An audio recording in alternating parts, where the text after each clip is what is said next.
hao tunawakabidhi kusimamia ndio wana matatizo. At the end of the day, malawama zinakwenda kwa serikali wakati equipment zipo, directions zinatoka, but nobody cares kwa sababu hatuwawajibishi. It is high time sasa. Kila mtu ambaye anakuwa lazy tumwajibishe. Tuondoe muhali kweli. Tumepata maelezo kupitia kwa wananchi wa Bububu kwa Biola. Walikuwa na malalamiko ya maji. Hawapati maji nafika mwezi au miezi miwili mpaka mitatu.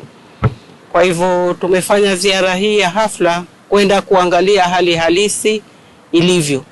Na baada ya kuzungumza na wananchi pamoja na mainjinia wetu ambao wanafanya kazi pale, ni kweli hiyo kesi wanaitambua, na kwa kweli kulikuwa na kesi ya vifaa.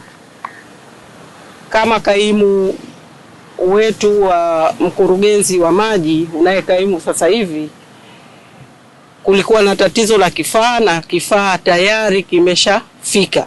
Kwa hivyo kwa maelezo na maagizo ya Mheshimiwa Naibu Waziri kwamba kile kifaa kikafungwe leo hii jioni, atarejea kwenda kukiangalia, kwa sababu yule katoa uhakika kwamba kifaa kipo na tayari kimeshafika, lakini yeye kaenda kazini kwingine. Kwa hivyo tumemtaka arejee.